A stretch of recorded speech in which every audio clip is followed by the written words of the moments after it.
Hello guys, welcome to M Techno channel friends. तो आज की जो वीडियो रहने वाली है फ्रेंड्स, वो एक डाई का जो प्रोडक्ट है यानी कि नोजल हम बनाने जा रहे हैं।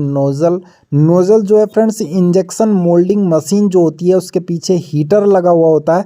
उस हीटर के आगे जो है नोजल लगा रहता है ताकि जो है इसके अंदर से गरम गरम प्लास्टिक जो है डाई के अंदर भेजा जा सके, ट्रांसफ़र किया जा सके। उसके लिए जो है नोजल कार्य करता है। तो उसी नोजल को हम मैन्युफैक्चर करने वाले हैं, क्योंकि उससे आपने देखे होंगे कि कई प्लास्टिक के प्रोडक्ट जो हैं तैयार होते हैं। जैसे डिब्बे हो गए, बोतल हो गई, तो बहुत सारे प्लास्टिक के प्रोडक्ट होते हैं। कैसे तैयार होते हैं? तो इंजेक्शन मोल्डिंग में एक मास्टर पीस होता है जिसको डाई कहते हैं, और उसके अंदर ही जो है प्लास्टिक के प्रोडक्ट तैयार होते हैं सारे के सारे। यानी कि एक मास्टर पीस से हम बहुत सारे प्रोडक्ट तैयार करते हैं। तो कुछ इस प्रकार से इस नोजल में हम डिग्री गिरेंगे। तो डिग्री जो है इसके आगे हमने 2 डिग्री डालनी है, तो 2 डिग्री हम इसको इसकी जो टूल पोस्ट का हेड होता है उसको 2 डिग्री तोड़ देंगे। उसके बाद जो है हम इसको टूल पोस्ट को चला के इसमें डिग्री दे देते हैं। तो इस प्रकार के नोजल हम तैयार कर रहे हैं जिसका कि आगे का एंगल सेव होता है ताकि वो डाई के पिछले हिस्से में जाके बैठ सके, इसलिए उसी सेव में जो है इसे ढाया जाता है। तो यहाँ से हम इस पर डिग्री दे रहे हैं, 2 डिग्री इस पर लॉन्ग में मार लेते हैं। तो देख सकते हो आपके नोजल के ऊपर हम डिग्री दे रहे हैं। तो इंजेक्शन मोल्डिंग में ही फ्रेंड्स, इंजेक्शन मोल्डिंग से ही बहुत सारे प्लास्टिक के प्रोडक्ट जो है डाई के थ्रू तैयार किए जाते हैं।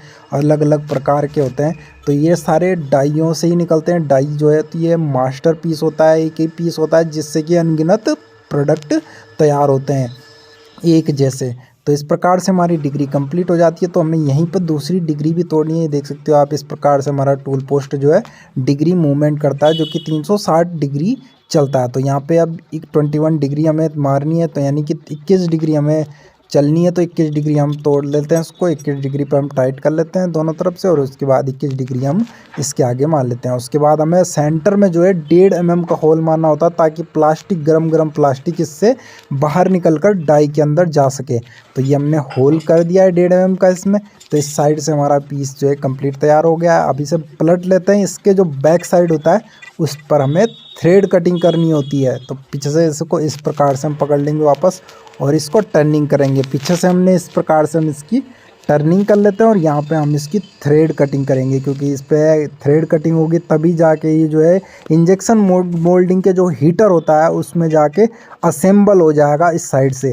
तो ये देख सकते हो इसमें थ्रेड कटिंग शुरू हो गई, जो कि 1.5 पिच है, यानी कि 30 mm के डायमीटर पर हम 1.5 पिच की थ्रेडिंग कर रहे हैं। तो कुछ इस प्रकार से थ्रेड काटी जाती है, और उसके बाद उस पर नट चढ़ाया जाता है ताकि हम चेक कर सकें कि हमारी थ्रेड सही कट रही है या नहीं।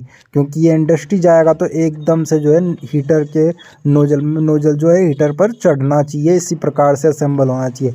तो इस प्रकार से ही हम थ्रेड काटते हैं। देखे होंगे आपने कि पाइप वगैरह में भी इस प्रकार से थ्रेड कटी होती है, और दूसरे पाइप को ऐसे ही इसी प्रकार से जोड़ दिया जाता है। तो कुछ इस प्रकार से हमारी थ्रेड कटिंग हो चुकी है 1.5 पिच।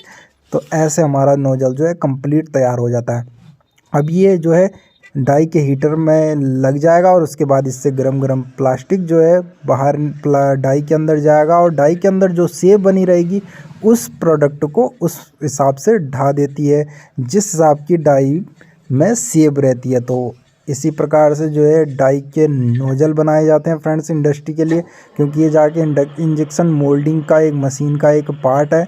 और ये बहुत अनगिनत बनाए जाते हैं, क्योंकि अलग अलग डाइयों के लिए अलग अलग रेडियस का खेल होता है। क्योंकि इसके आगे जो रेडियस दिया जाता है उसी रेडियस में जाके जो है डाई के बैक साइड में जो है वही रेडियस होता है। तो इस प्रकार से हमारी थ्रेड कटिंग हो जाती है, देख सकते हो आप कंप्लीट। तो इस प्रकार से हमारा प्रोडक्ट जो है वो इंडस्ट्री जाने के लिए तैयार है। अब ये डाई के हीटर जो होता है उसमें लगता है हीटर में बहुत ज़्यादा टेम्परेचर हो जाए, जिससे कि वो प्लास्टिक को पिघला देता है। बिल्कुल पानी की तरह जो है प्लास्टिक इसके अंदर से होके जाता है। तो इसलिए इसमें बारीक छेद रखा जाता है नोजल में, ताकि जल्दी से जल्दी जो है प्लास्टिक जो है डाई के अंदर जा सके, और एकदम ठंडा हो जाता है प्लास्टिक। डाई के अंदर जाने के बाद जो है गरम जब डाई के अंदर जाता है उसके बाद डाई में जो कूलिंग होती है वो कूलिंग जो है बिल्कुल ठंडी कूलिंग होती है, जिससे कि प्लास्टिक गर्म गया हुआ। तो इस प्रकार से जो है हमारी नोजल कंप्लीट तैयार होता है, और उसके बाद हम इसे मिलिंग मशीन में जो है स्लॉट कटिंग करते हैं। तो मिलिंग मशीन में इसमें स्लॉट भी कटिंग करनी है, क्योंकि इसमें एक चाबी कटिंग करनी है 24 mm की, 24 mm की, ताकि हमारा जो है कसने में आसानी हो। हमें अगर टाइट करना हो नोजल को हीटर में टाइट करना हो तो कुछ इस प्रकार से उसमें स्लॉट कटिंग कर दी जाती है। तो ये देख सकते हो हमारा स्लॉट कटिंग हो चुका है चारों तरफ से 24 की हुए हमने काट ली इसमें इसको।